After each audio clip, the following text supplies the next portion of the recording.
Hello all, அனைவருக்கும் வணக்கம். இன்றைக்கி நம்ம என்ன செய்ய போகிறோன்னா, இட்லி தோசைக்கு ஒரு அருமையான சைட் டிஷ் பார்த்தால தெரிஞ்சிருக்கோம், வடக்கறி. இந்த வடக்கறியே செய்கிறது ரொம்ப சிம்பிளுங்க. நல்லா காரசாரமாக செஞ்சு சாப்பிட்டோன்னா இட்லி தோசைக்கு செமையாக இருக்கும்.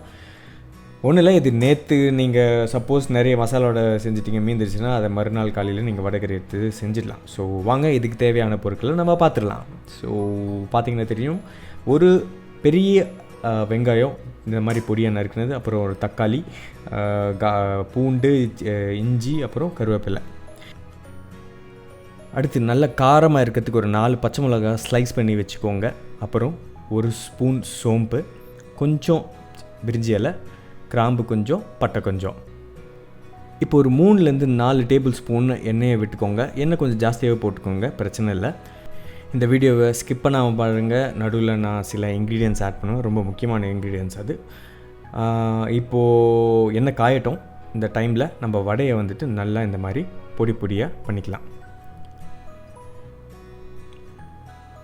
ஓகே, எண்ணெய் காஞ்சிருச்சு. இப்போது எடுத்து வச்ச சோம்பு, பச்சை மிளகா, பிரிஞ்சி இலை, கிராம்பு, பட்டை இலை எண்ணெயில் போட்டு கொஞ்சம் நல்லா வறுத்து எடுத்துக்கோங்க. அடுத்து வெங்காயமும் கருவேப்பிலையும் போட்டுக்கோங்க. போட்டுட்டு நல்லா வதக்குங்க. அப்போ கொஞ்சம் நேரம் மூடி வச்சு கூட நீங்கள் வதக்கலாம்.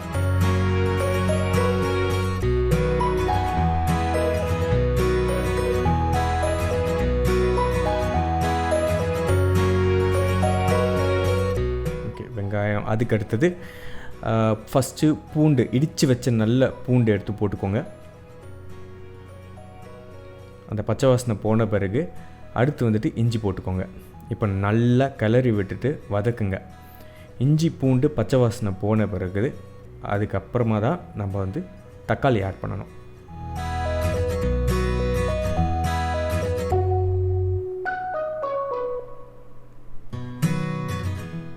ஓகே, இப்போ தக்காளி ஆட் பண்ணிக்கலாம்.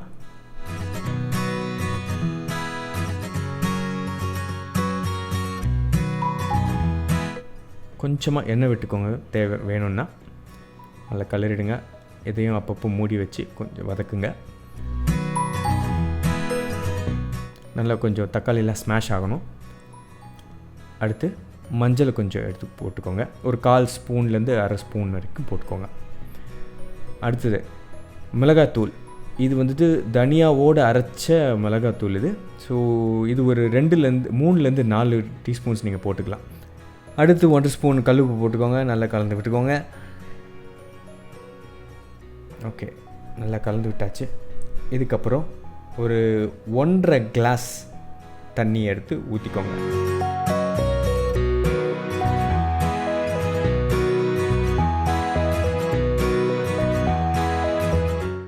நல்லா கொதித்து எண்ணெய்லாம் பிரிஞ்சு மேலே வந்துடுச்சு, பார்த்தீங்களா? ஸோ இந்த டைமில் தான் நீங்கள் எடுத்து வடை, அந்த நம்ம பொடி பொடியாக நசுக்கி வச்சு அந்த வடையை எடுத்து போட்டுக்கோங்க. போட்டு நல்லா கலரி விட்டுருங்க. சப்போஸ் இந்த வடகறி பண்ணுறதுக்கு உங்கள்கிட்ட மசாலா வடை இல்லைன்னா பிரச்சனை இல்லை, இன்ஸ்டண்ட்டாக நான் வந்து பண்ணி சாப்பிட்ணுன்னா நீங்கள் இதுக்கு வெங்காய பக்கோடா போட்டு செய்யலாம். அதுவும் நல்ல ஒரு டேஸ்ட் தரும்.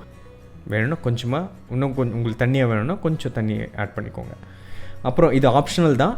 கரம் மசாலா ஒரு சின்ன அந்த நான் கையளவு அந்த விரலளவு போட்டேன்னா அதளவு போதும். அதுக்கப்புறம் நான் கீ இன்க்ரீடியன்ட்ஸ்னு சொன்னேன் இல்லையா? ஸோ அதில் ஒன்று வந்துட்டு கொத்தமல்லி, இன்னொன்று புதினா. இந்த அளவுக்கு எடுத்து போட்டுக்கோங்க. இது போட்டுட்டு கொஞ்சம் நேரம் கொதிக்க விட்டுருங்க. அதுக்கப்புறம் கொஞ்சம் கலரிட்டு குக்கரை மூடி வச்சுருங்க. மூடி வச்சிட்ட பிறகு குக்கர்லேருந்து ஒரு விசில் சவுண்டு வந்த பிறகு கேஸ் ஆஃப் பண்ணிவிடுங்க. அது போதும். அதுக்கப்புறம் இறக்கி வச்சுட்டு அதை சூடாக எடுத்து இட்லியோடு வச்சு சாப்பிட்டிங்கன்னா அவ்வளோ அருமையாக இருக்கும். இதை நீங்கள் ட்ரை பண்ணி பார்த்துட்டு கமெண்ட் செக்ஷனில் எப்படி இருந்தது எனக்கு போஸ்ட் பண்ணுங்கள். ஸோ இந்த வடகறி உங்களுக்கு பிடிச்சிருந்தா லைக் பண்ணுங்கள், சப்ஸ்கிரைப் பண்ணுங்கள். பக்கத்தில் இருக்கிற பெல் ஐக்கான் அழுத்தி அதில் ஆல்ன்ற ஆப்ஷனை செலக்ட் பண்ணிக்கோங்க. அப்போ தான் நான் போடுற ஒவ்வொரு வீடியோவும் உங்களுக்கு ஒரு நோட்டிஃபிகேஷனாக வந்து சேரும். ஓகே, அடுத்த வீடியோவில் வேறு ஒரு சமையலோடு உங்களை வந்து சந்திக்கிறேன். அதுவரை உங்களிடமிருந்து விடைபெறுகிறேன். நன்றி.